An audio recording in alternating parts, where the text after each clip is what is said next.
Now let's start the news. Access to quality education has been government's mantra over the last 2.5 years. However, many schools, especially those in rural Ghana, have a lot of challenges, from pupils being taught in dilapidated buildings to pupils not have access to toilet facilities. The challenges abound. In the Volta region, for example, the Chinokope LA school in the Krachi West district is on the verge of collapse. Correspondent Ivy Setoji is reporting classes are conducted under weak mat structures as both teachers and pupils compete with snakes in their pursuit of education.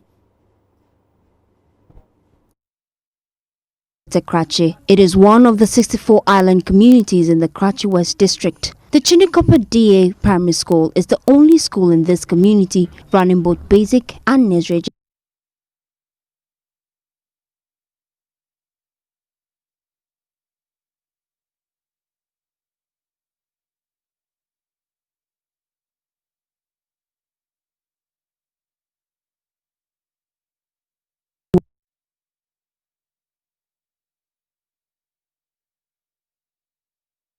Children to which they believe could collapse any day.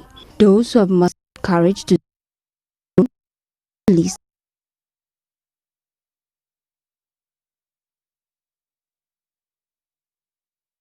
hundreds of children who live here. Poverty levels on this island are extremely high, but residents here managed to build this structure all by themselves in 2005. It has seen no renovation, so the mat structure is giving way. Besides its negative effect on teaching and learning, parents are apprehensive enrolling their children to study in a weak mud house, which they believe could collapse any day. Those who have mustered courage to stay in the classrooms are the least comfortable.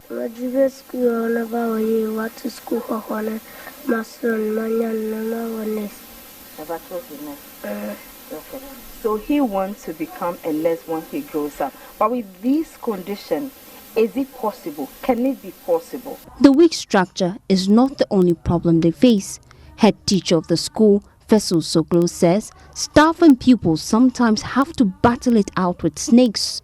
Currently, we have a population of about 170. When you look at it critically, you will see that the environment is not conducive for learning. Moreover, you can also see that the children are seated. Instead of them to be on a desk and learn, they are on the floor learning. They have difficulties in writing. So we can't actually groom these children to be the same as those who are in the cities. Douglas Intimo say is the district chief executive for Krachi West. So what we are doing now is in terms of infrastructure. I've come with my engineer to look at how peculiar the place is.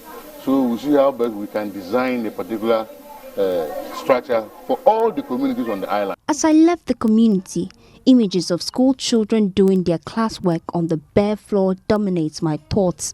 But the hope is, now that the government representative of the area who was on a working visit has seen this, the assembly will be quick to fix the problem and ensure access to quality education for these children. Ivy Setoji's report for JoyNews. Let's focus on security. And Ghana has boosted security at its borders with Burkina Faso to check potential terror attacks. This action is on the heels of some attacks in Burkina Faso. Upper West Regional Minister Dr. Hafiz bin Salih has assured the people of Burkina Faso that security personnel stationed at Ghana's borders would not intimidate or harass their nationals. Rafiq Salam reports. West region is bounded to the north and southwest by Burkina Faso and Ivory Coast respectively. By virtue of its location, the region has the potential for international and inter-regional trade and other bilateral relations, but the overall spill of criminal activities and disaster such as bushfires, diseases and pestilence, armed robbery from the region's neighbors also pose a threat. Upper West Regional Minister Dr. Hafiz bin Salih informed the Southwest Governor that the Upper West Regional Security Council RECSEC has deployed security personnel at some vantage locations between the two countries to deal swiftly with any case of suspected terror. He is hopeful that Ghana and Burkina Faso will collaborate to smoke out suspected terrorists from their hidden holes. Although we have these security officials at our borders, people who are coming into Ghana legitimately can do so freely without any hindrance. They are there just to check terrorists. But people who are coming into the country to do their businesses are allowed to do that without let or hindrance.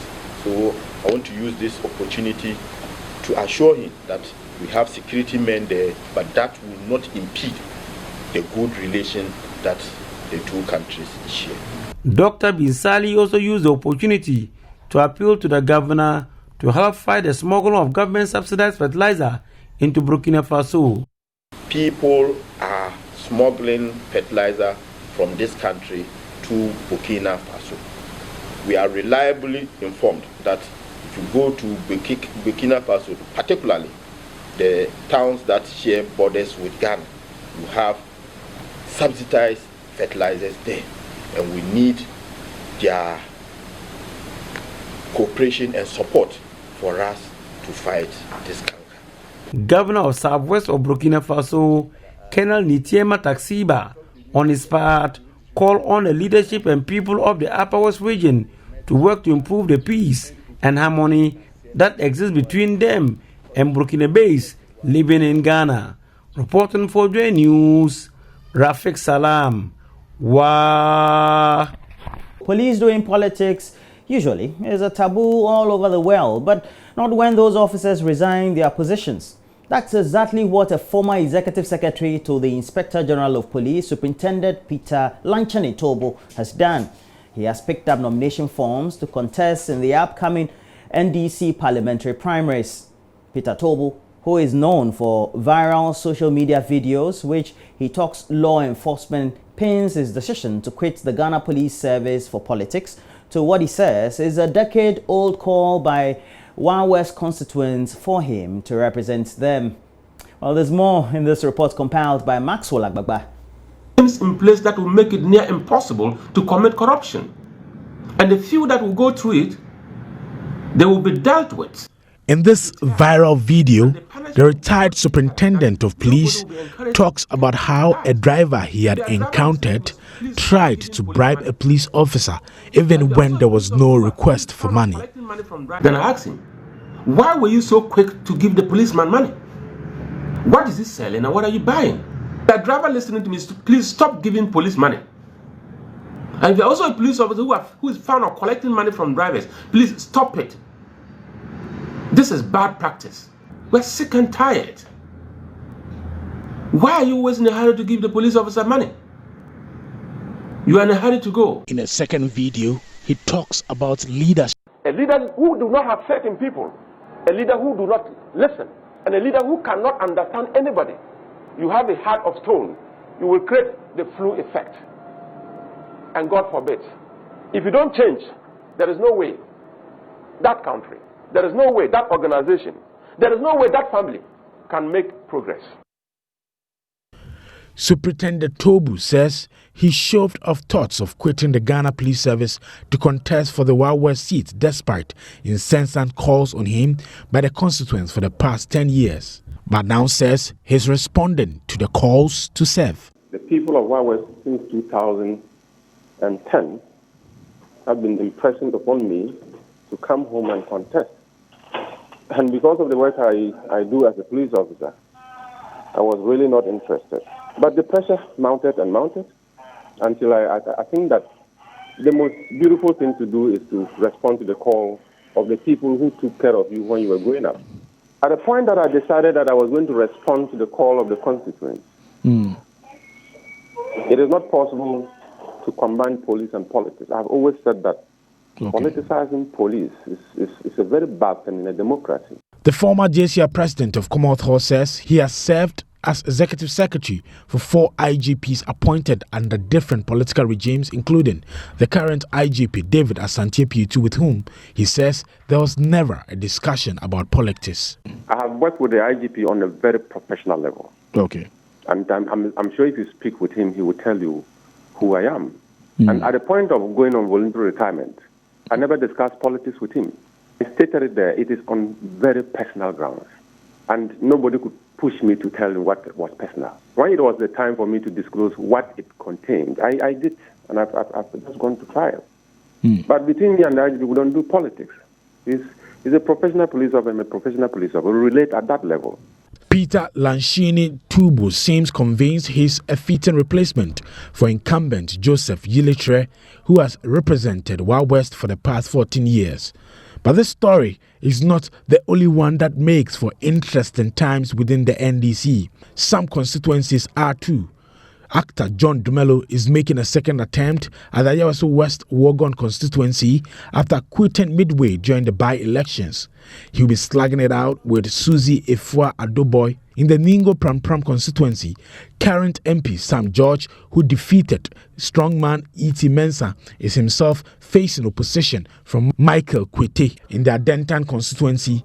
Former Gender and Social Protection Minister Nana Oyelita will be contesting two others, Mohammed Adamu Ramadan and Benjamin Anjenu. The Nadoli Kalio constituency has been held for the NDC for the past 28 years by Alban Bagbin.